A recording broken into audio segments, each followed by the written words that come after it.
I want to introduce you to RJ Hampton, 6'5", 185-pound. He was the Texas High School Basketball Gatorade Player of the Year, the #2 scorer in the nation at point guard. Could have gone anywhere, including Kansas and Memphis. I want to bring him on the show because he's going to be a very interesting case study.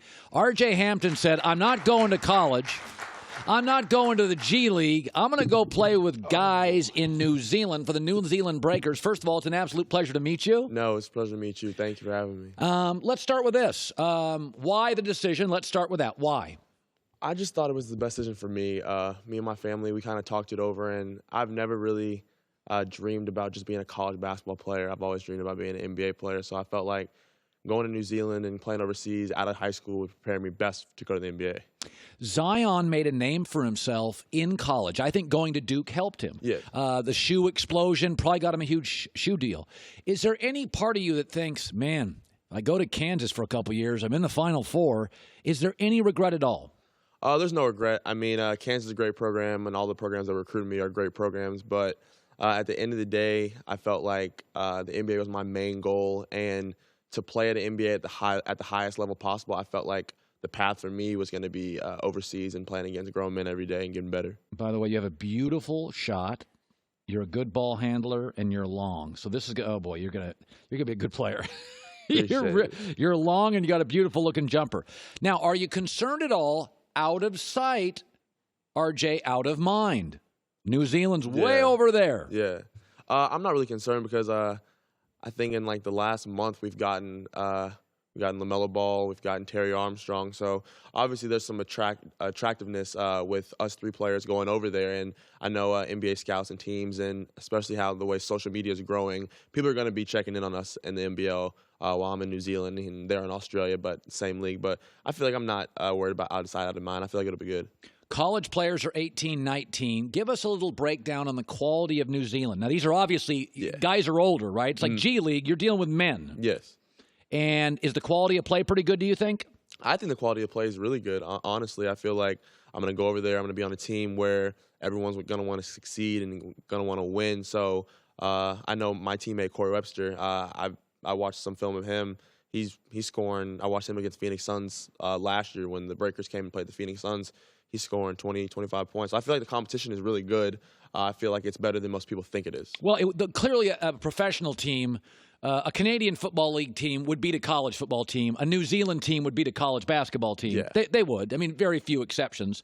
You know, it got a lot of pushback. I like it because I think you're a little bit of a pioneer, and I think anybody that does something differently gets heat initially. And I think if you work, everybody will do what you do. I think it's I like my basketball players to have options.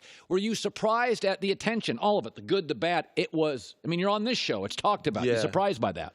Yeah, I'm really surprised by it. I didn't think it was going to blow up this big. I think it was just kind of be, like he's just going overseas. We'll see him in a year. But I feel like I kind of sparked a conversation and sparked a couple of people's thought processes of getting to the NBA and getting to the next level. And I'm really glad I did that because I've had a lot of people reach out to me and like, hey, how'd you do this? How'd you do that? Or there's been people that say that's a bad decision. But at the end of the day, I think it's what I wanted to do. And no one else has to do it. It's what I wanted to do. I just sent my daughter to South Africa for leadership council. And the reason I did it, I thought she was mature enough to handle it.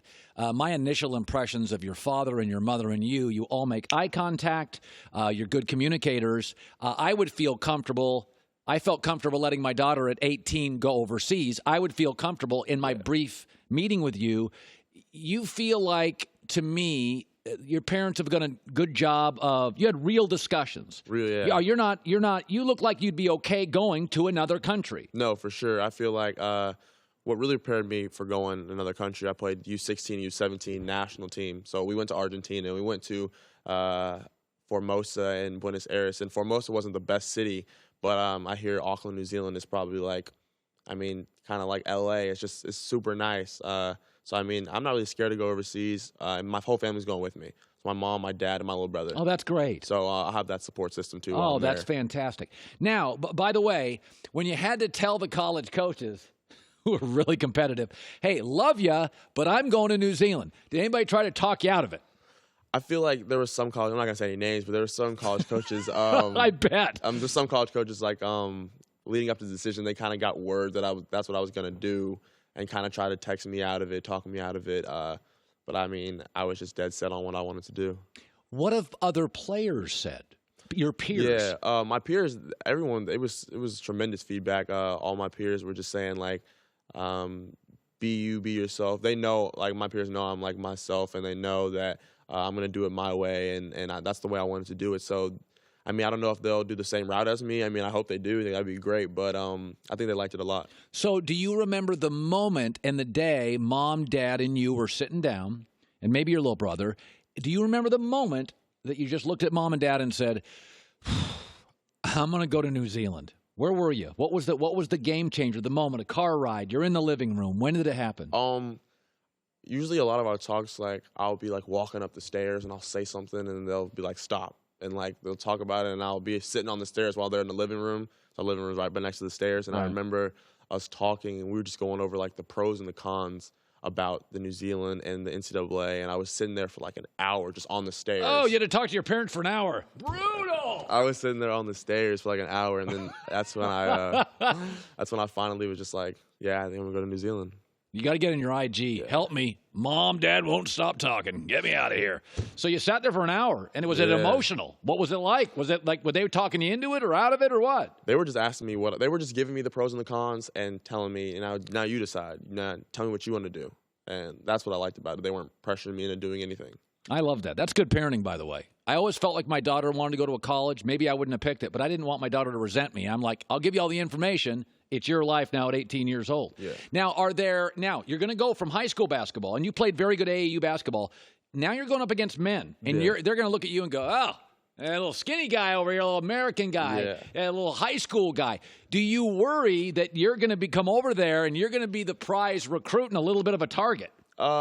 I mean, not necessarily, because I've always been the target in any basketball I've played. But what I've really been doing, like this summer, I've been working with the French national guys and the guys in the Euro A-League. They all come down to Dallas and they train and they do pro runs. So I've been playing with them just to get used to the physicality and all that kind of stuff. You ever see Allen Houston play? Hey, Dad, you ever see Allen Houston play for the Knicks? You got a little Allen Houston in your game. He was good, by the way. Yeah, Allen Houston was good. Do you know Allen Houston? 20. Allen Houston was good. Yeah. You got a little Allen Houston in your game. Is there a player? I mean, everybody mimics somebody, right? Is there a player or two that you have that crossover, that pause move? Like, what guys do you kind of follow? I mean, I kind of just take bits and pieces from everybody's game, but probably like Steph Curry, but not the shooting not three-point shooting Steph Curry. The way he moves without the ball, the way he's great at that, by the way. The way he moves without the ball, the way he sets up other teammates just because he is who he is. I like the way he does that. And then who I really just started to try to just like watch all the time is Paul George, because he's a two-way player. You like to play defense? Yeah, you got to play defense. I hated defense. So hard. I just like shooting. You know what, RJ? This kind of story is fun for me because I think it takes a lot of guts. Yeah. Like when you made that decision on the stairs with Mom and Dad, no, you've never looked back. You've never woken up and thought, man, I was at Texas Tech, wanted me, and Memphis came. You never looked back. Nah, never. Not one time. Not one time. Now, have you been to New Zealand yet? I haven't. Supposed to be. Yeah. It's supposed to be amazing over there. It looks unbelievable. Yeah. It is. It is really far. Yeah. So, like, when you go over there, you're going to have a couple meals on the flight, and this is a big time for you. Now, so you're all going over there together. We're all going over there together. And how long does the season last? So I'll get over there probably like August 15th, somewhere in the middle of August, and the season starts. We play the Oklahoma City Thunder and we play the Memphis Grizzlies. Oh, Lord. October 7th and the 10th here in the States. And then our actual NBL season starts, I think, October 18th, and the last regular season game is February 14th. So it's not a very long season. So your first games are against NBA teams? Yeah, my first game is against the Thunder, I want to say. Just hopefully Westbrook's out of town. Wouldn't that be the worst guy? Hey, you got to guard Russell tonight. That'd be a tough assignment. That'd be tough. First game. RJ, very best of luck to you. I appreciate it. You've got a great head in your shoulders. You have an incredibly formidable family here, and I love stuff like this. You're a pioneer. Go for it. Kick butt. We'll have you back as soon as we possibly can. Yes, sir. Hi, everybody. Thanks for watching. Subscribe here to get the latest from the show. Also, be sure to check out more of the best clips from The Herd or go watch a few segments from other shows on FS1.